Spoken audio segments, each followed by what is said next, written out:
Hello everyone, welcome to my YouTube channel learn with Kanika. आज हम करेंगे यूपी प्राइमरी सुपर टेट के लिए सीडीपी का प्रैक्टिस सेट, जिसमें हम बाल मनोविज्ञान के 50 क्वेश्चंस करेंगे। इसी टाइप से हम इसके 10 प्रैक्टिस सेट कंप्लीट करेंगे। इससे पहले जीवन कौशल और शिक्षण कौशल के भी 10 प्रैक्टिस सेट कंप्लीट हो चुके हैं, तो आप वो प्लेलिस्ट में जाकर ज़रूर देख सकते हैं। अगर आपको वीडियो अच्छी लगे तो इसे लाइक एंड शेयर ज़रूर कीजिएगा। साथ ही अगर चैनल पर नए हैं तो चैनल को सब्सक्राइब करना ना भूलें।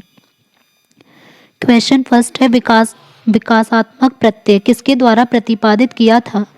तो ये जो विकासात्मक प्रत्यय है तो ये किसने दिया था? तो ये दिया था हैविंग हर्स्ट ने। तो यहाँ आंसर हो जाएगा ऑप्शन ए। नेक्स्ट है, पियाजे के अनुसार बालक के संज्ञानात्मक विकास की स्थितियां हैं। तो संज्ञानात्मक विकास का जो प्रत्यय दिया था वो पियाजे ने दिया था, और इसमें जो इन्होंने स्थितियां बताई थी कि कितनी टाइप की होती हैं, तो ये होंगी 4 स्थितियां। लॉरेंस कोहलवर्ग विकास के क्षेत्र में शोध के लिए जाने जाते हैं। तो लॉरेंस जो कोहलवर्ग थे वो विकास के कौन से क्षेत्र के लिए जाने जाते हैं? नैतिक विकास के लिए। इनमें से कौन सा थॉर्नडाइक का गौण नियम है? गौण मतलब जो द्वितीयक नियम कौन सा होगा? एक तो इनके प्राथमिक नियम थे 3 और गौण नियम थे, तो इनमें से बताना गौण नियम कौन सा होगा? अभ्यास का नियम, तत्परता का नियम, समानता का नियम, प्रभाव का नियम।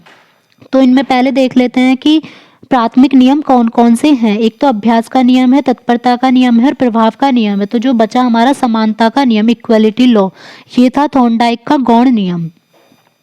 नेक्स्ट है, सीखने में असमर्थता किसका परिणाम है? सीखने में असमर्थता मीन प्रॉब्लम होनी सीखने में, तो वो किस चीज़ का परिणाम होगा? पढ़ने में कठिनाई का भी, लिखने में कठिनाई का भी, गणित में भी कठिनाई का, किसी भी चीज़ में कठिनाई हो सकती है। तो आंसर होगा ऑप्शन डी, इनमें से सभी। प्रतिभाशाली विद्यार्थियों के लिए निम्नलिखित में से कौन सी गतिविधि सबसे अधिक उपयुक्त है? शिक्षक दिवस पर कक्षा को पढ़ाना, अभी हाल में ही स्कूल मैच का प्रतिवेदन लिखना, दी गई संकल्पनाओं के आधार पर मौलिक नाटक, या ये सभी। तो इसमें जो सबसे सही होगा गतिविधि वो होगी कि संकल्पनाओं के आधार पर खुद से एक नाटक लिखना। सीखने की प्रक्रिया को प्रभावित करने वाले कारक कौन से होते हैं? तो उसमें अनुकरण भी होता है, प्रशंसा और निंदा भी शामिल होती है, प्रतियोगिता भी। तो आंसर होगा ऑप्शन डी, ये सभी। निम्न में से कोहलवर्ग के नैतिक विकास के सिद्धांत की अवस्था कौन सी नहीं है? तो जो इनके हमें अभी पढ़ा था कि लॉरेंस कोहलवर्ग ने नैतिक विकास का सिद्धांत दिया था, तो इसमें बतानी है कि कौन से उनके सिद्धांत की अवस्था नहीं है। यहाँ पर ये 4 अवस्थाएं दी गई हैं। तो प्राक रूढ़िगत भी थी, रूढ़िगत भी थी और पश्चात रूढ़िगत भी थी। तो याद रखना है कि रूढ़िगत जिसमें आ रहा होगा वो कोहल वर्ग के नैतिक विकास का सिद्धांत होगा। तो संवेदी प्रेरक जो है ये पियाजे की अवस्था थी संज्ञानात्मक विकास की, ना कि कोहल वर्ग की। पियाजे के अनुसार विकास की अवस्थाओं में वह अवस्था जिसमें बालक अनभिज्ञ होता है, यद्यपि कोई वस्तु अगर उसे दिखाई नहीं दे रही है फिर भी वह अस्तित्व में है, तो वह अवस्था कौन सी कहलाती है? तो वह अवस्था कहलाती है संवेदी गामक अवस्था। नेक्स्ट है, व्यक्तिगत भिन्नता के कारक सदैव ही होते हैं। जो व्यक्तिगत भिन्नता के कारक होते हैं डिफरेंस इंडिविजुअलिटी के, तो उसके जो कारक होंगे वो हमेशा क्या होते हैं? पर्यावरण व वंशागत, दोनों टाइप के। नेक्स्ट है, तीव्रतम विकास और वृद्धि जो है किस अवस्था में तीव्रतम विकास और वृद्धि किस अवस्था में देखी जा सकती है? तो सबसे ज़्यादा जो विकास और वृद्धि है वो देखी जाती है शैशवावस्था में। उसमें सबसे बच्चे की तीव्र वृद्धि होती है। बालकों में स्वतंत्रता की आकांक्षा जो होती है कि उन्हें फ्रीडम चाहिए, वो किस अवस्था में प्रबल हो जाती है? तो ये होगी अडल्टहुड में, किशोरावस्था। पियाजे के अनुसार बच्चा अमूर्त स्तर पर चिंतन, बौद्धिक क्रियाएं और समस्या समाधान, तो ये 4 अवस्थाएं हैं। एक तो होती है हमारी सबसे पहली संवेदी पेशी अवस्था 0 से 2 साल के लिए। सेकंड होती है पूर्व संक्रियात्मक अवस्था 2 से 7 साल के लिए। थर्ड होती है मूर्त संक्रियात्मक अवस्था या अनौपचारिक भी बोल सकते हैं इसको, 7 से 11 साल के लिए। नेक्स्ट होती है फोर्थ औपचारिक या फिर अमूर्त संक्रियात्मक अवस्था 11 से 16 साल के लिए। तो जिसमें चिंतन, बौद्धिक क्रियाएं, ये सारी चीज़ें हमारी आएंगी, तो ये होगी और समस्या समाधान, तो ये हमारी होती है औपचारिक संक्रियात्मक अवस्था में, ऑप्शन सी।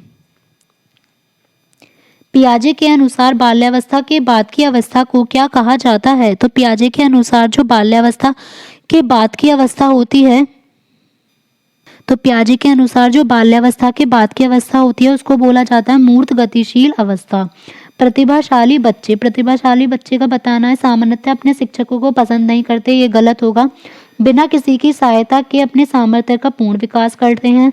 मानव के लिए महत्वपूर्ण किसी भी क्षेत्र में असंभवतः अच्छा निष्पादन करते हैं। सामान्यतः शारीरिक रूप से कमजोर होते हैं और सामाजिक अंतःक्रिया में अच्छे नहीं होते, तो ये भी गलत होगा। तो इन दोनों में से हमें देखना है, बी और सी में से, तो ये होगा कि मानव के लिए महत्वपूर्ण किसी भी क्षेत्र में असंभवतः अच्छा निष्पादन करते हैं। किस अवस्था में बालक में परामर्श शिक्षण अत्यंत सक्रिय होता है? तो परामर्श शिक्षण जो है वो सबसे ज़्यादा जो सक्रिय होगा वो कौन सी अवस्था में होता है? तो ये होता है किशोरावस्था में। कौन सा अवसर किशोरों की आवश्यकता है? तो वाद विवाद भी अच्छा है किशोरों के लिए, तर्क भी और चर्चा भी। तो आंसर होगा ऑप्शन डी, उपयुक्त सभी।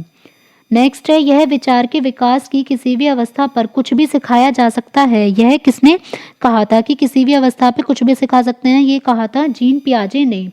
आत्मसम्मान की भावना का लक्षण जो प्रकट होता है वो कौन सी अवस्था में होता है? किशोरावस्था में। जो ज़्यादातर क्वेश्चंस पूछे जाते हैं वो नॉर्मली किशोरावस्था से ज़्यादा पूछे जाएंगे। नेक्स्ट है, शिक्षण की सभी युक्तियों में जो सबसे इम्पोर्टेंट है, प्रश्न युक्ति, व्याख्यान युक्ति, विवरण युक्ति। तो सबसे इम्पोर्टेंट होगी इसमें प्रश्न युक्ति। शिक्षण कौशल वह अनुदेशन क्रिया है जिसे अध्यापक अपनी कक्षा शिक्षण में प्रयोग करता है। यह शिक्षण क्रम की विभिन्न प्रक्रियाओं से संबंधित होता है जिन्हें शिक्षक अपने कक्षा अंतःक्रिया में लगाकर उपयोग करता है। यह कथन कौन से वैज्ञानिक का है? इनमें से बताना है कि किसका ये कथन आएगा। स्ट्रेशर का, बी.ओ. स्मिथ का, एन.एल. गेज का, या बी.के. पासी का? तो यहाँ पर जो आंसर होगा ये होगा एन.एल. गेज का। गुरुकुल की जो शिक्षण विधियां थी वो कैसी थी? लिखित थी या मौखिक थी या दोनों थी? तो जो गुरुकुल में सबसे पहले पढ़ाया जाता था वो मौखिक रूप से पढ़ाया जाता था। प्रतिभाशाली बच्चों की विशेषता है दैनिक कार्यों में रुचि, विशिष्ट अध्ययन में रुचि, सामान्य अध्ययन में रुचि। तो जो प्रतिभाशाली बच्चे होते हैं उन्हें विशिष्ट अध्ययन में रुचि होती है। प्रतिभाशाली बच्चों की जो बुद्धि लिप्ति होती है वो कितनी होती है? 140 या इससे अधिक। उत्तर प्रदेश के समस्त जिलों में स्कूल चलो अभियान शुरू किया गया था। तो जो स्कूल चलो अभियान है वो 2004 से शुरू किया गया था। मूल्यांकन के क्षेत्र हैं तो उसमें रुचियां भी हैं, सूचना भी और बुद्धि भी। तो आंसर होगा ऑप्शन डी, ये सभी।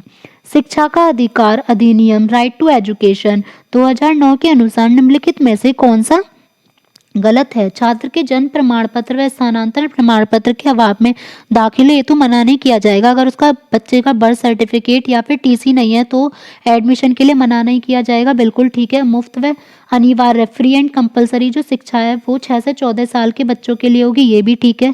प्राथमिक शिक्षा पूर्ण करने से पूर्व छात्रों को बोर्ड परीक्षा पास करनी जरूरी होगी, यही हमारा हो जाएगा गलत, क्योंकि ऐसा शिक्षा के अधिकार अधिनियम में कुछ भी नहीं लिखा गया है।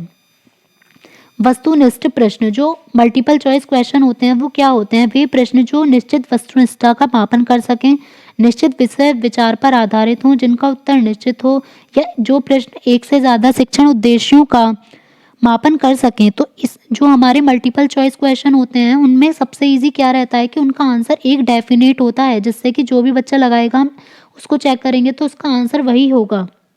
तो आंसर होगा इसमें वह प्रश्न जिसका निश्चित उत्तर हो। शिक्षण से अधिगम पर बल देने वाला परिवर्तन कैसा हो सकता है? तो शिक्षण से अधिगम पर बल देने वाला जो परिवर्तन है वो बाल केंद्रित शिक्षा पद्धति को अपनाकर, चाइल्ड सेंटर्ड एजुकेशन को अपनाकर हो सकता है। उचित शारीरिक विकास बालक प्राप्त करता है, जो उसका फिजिकल डेवलपमेंट होता है वो कौन सी एज में होता है, हमें ये बताना है। तो जो उचित शारीरिक विकास होता है बालक का वो किस में होता है? शैशवावस्था में। वह मानसिक योग्यता जिसके द्वारा व्यक्ति किसी नवीन रचना को प्रस्तुत करता है। तो कोई नई चीज की अगर रचना कर रहा है तो उसको क्या बोला जाएगा? क्रिएटिविटी, सृजनात्मकता।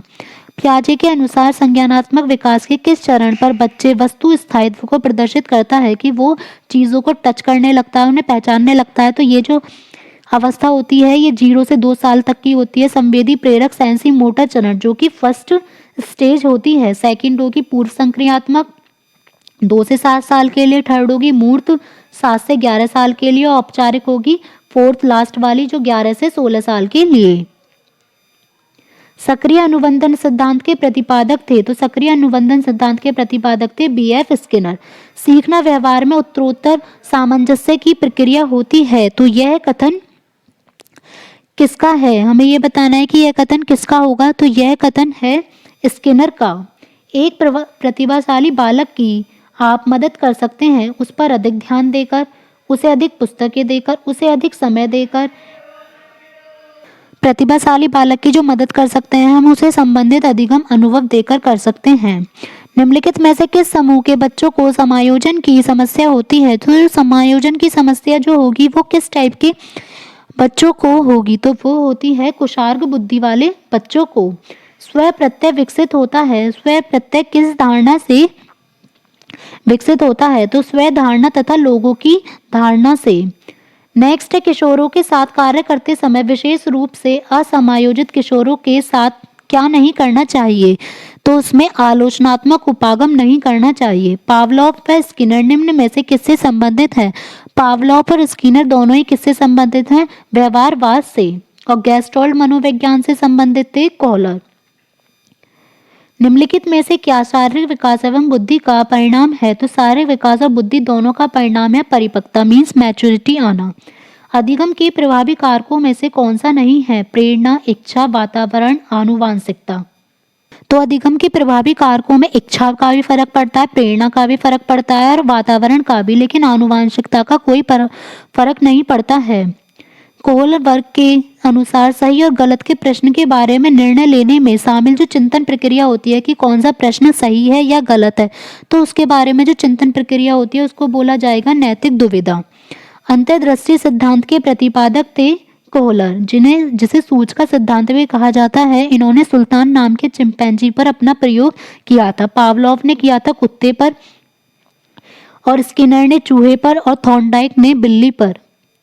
निम्नलिखित में से कौन सा विशिष्ट अधिगम विकलांगता का उदाहरण है, मानसिक मंदता, dyslexia, attention deficit hyper disorder या ऑटिज्म। तो इनमें से जो विशिष्ट अधिगम विकलांगता का उदाहरण है वह होगा मानसिक मंदता। निम्न कक्षाओं में शिक्षण की खेल विधि आधारित है, तो शिक्षण की जो खेल विधि आधारित होती है वह किस चीज पर आधारित होगी, तो वह होती है विकास व वृद्धि के मनोवैज्ञानिक सिद्धांत पर, ताकि बच्चों का अच्छे से विकास और वृद्धि हो सके। अभिप्रेरणा का वर्गीकरण होता है, तो अभिप्रेरणा कौन कौन से प्रकार की होती है, तो ये दो प्रकार की होती है, एक तो जन्मजात होती है और एक अर्जित होती है। निम्न में से कौन सा ब्रूनर के सिद्धांत में नहीं है, तो ये हमें चार चीज दी गई है कि ब्रूनर का सिद्धांत इनमें से क्या नहीं है। तो नवीन ज्ञान अथवा सूचना का ग्रहण करना ये होता है, अर्जित ज्ञान का रूपांतरण करना भी होता है, और ज्ञान की पर्याप्तता की जांच करना भी, लेकिन ज्ञान की अपर्याप्तता की जांच करना ब्रूनर के सिद्धांत में नहीं है। निम्नलिखित में से कौन सा कारक सीखने के अंतर्दृष्टि सिद्धांत को प्रभावित करने वाला नहीं है। अंतर्दृष्टि सिद्धांत जो है वो कोहलर ने दिया था। अब बताना है कि इनमें से कौन सा प्रभावित नहीं करता। बुद्धि भी करती है, अनुभव भी करता है, प्रत्यक्षीकरण भी करता है, लेकिन जो पर्सनैलिटी व्यक्तित्व है वो प्रभावित नहीं करता है। थॉर्नडाइक का जो सिद्धांत है वो माना जाता है। थॉर्नडाइक का जो सिद्धांत है, ये थॉर्नडाइक कौन से वाद के थे ये बता सकते हैं, तो जो थॉर्नडाइक थे वो संयोजनवाद के थे। संज्ञानात्मक विकास का सिद्धांत होगा पियाजे का।